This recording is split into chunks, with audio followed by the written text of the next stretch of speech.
ময়মনসিংহ থেকে মুক্তাগাছা জমিদার বাড়ির দূরত্ব প্রায় ১৬ কিলোমিটার। ময়মনসিংহ, টাঙ্গাইল ও জামালপুর মহাসড়কের সংযোগস্থল থেকে ১ কিলোমিটার উত্তর পূর্ব দিকে। শহর থেকে তোমরা যেভাবে যেতে পারো।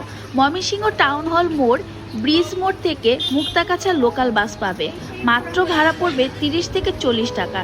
সময় লাগতে পারে ৩০ থেকে ৪০ মিনিট, কিংবা সিএনজি অটো রিজার্ভ নিয়ে গেলে ২০০ থেকে ৩০ টাকার মধ্যে ভাড়া পেতে পারো। মাত্র ২৫ মিনিটের মধ্যে পৌঁছাবে। ময়মনসিংহ টাঙ্গাইল হাইওয়ে ধরে সোজা পশ্চিমে, রাস্তা খুবই ভালো।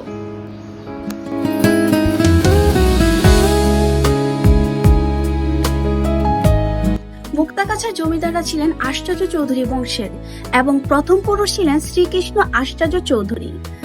আজকে আপনাকে এই মুক্তাগাছা জমিদার ইতিহাস সম্পর্কে আমি যতটুকু জানি ততটুকু আপনাদেরকে আমি জানাবো, এবং পুরাটা ব্লগ আপনারা অবশ্যই দেখবেন। তাহলে হয়তোবা আপনার এই মুক্তাগাছা জমিদার বাড়ির ইতিহাস সম্পর্কে অনেক কিছুই জানতে পারবেন। কথিত আছে, মুক্তারাম কর্মকার নামের এক কারিগর জমিদারকে পিতলের গাছা উপহার দেন। খুশি হয়ে জমিদার জায়গার নাম রাখেন মুক্তাগাছা। ১৯৪৭ সালে দেশভাগের পর শ্রীকৃষ্ণ আশ্চর্য বংশধররা ভারতে চলে যান এবং বাড়ি পরিত্যক্ত করে একেবারে যেন চলে গিয়েছেন। অতীতে এই জমিদার বাড়ির নাম ছিল বিনোদ জমিদার বাড়ি। এরপর রাজা শ্রীকৃষ্ণ আশ্চর্য চৌধুরী এই নাম পরিবর্তন করে রাখেন মুক্তাগাছা জমিদার বাড়ি। ১৭২৫ সালে মুর্শিদ কুলি খাঁর কাছ থেকে পুরস্কার হিসাবে বিনোদ জমিদার বাড়ি পান। তিনি মুক্তাগাছা জমিদার বাড়ির প্রথম বংশধর ছিলেন। টিন আর কাঠের তৈরি অসাধারণ এক দোতলা বাংলো। জমিদার তার স্ত্রী সহ এখানেই থাকতেন। রানীদের থাকার জন্য আলাদা অন্দরমহল ছিল।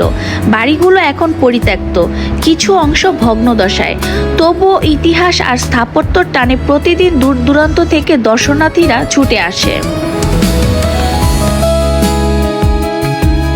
মুক্তাগাছার জমিদাররা ব্রিটিশদের কাছ থেকে রাজা থেকে মহারাজার উপাধি পান। ব্রিটিশ শাসনকালে সব থেকে ক্ষমতাশালী রাজা ছিলেন সূর্যকান্ত আশ্চর্য চৌধুরী। শোনা গিয়েছে এক বাড়িতে ১৬ জন জমিদার। সম্পত্তি নিয়ে এত ক্যাচাল হতো যে রাতের বেলা গুপ্ত হত্যাও হয়েছে বলে বয়স্করা বলে। দরবার হলের দেয়ালে নাকি এখনো রক্তের দাগ আছে। আচ্ছা, জমিদাররা আরো অনেক কিছু প্রতিষ্ঠা করেছেন, যেমন ময়মনসিংহ টাউন হল, রেলওয়ে, এরকম অনেক কিছু তারা প্রতিষ্ঠা করে গেছেন। এবং শশীকান্ত ছিলেন সূর্যকান্ত দত্তক সন্তান। মুক্তাগাছার জমিদার রঘুনাথ আশ্চর্য চৌধুরী ছিলেন একজন নিঃসন্তান এবং উনি দত্তক নেন ভোরকান্ত আশ্চর্য চৌধুরীকে। এই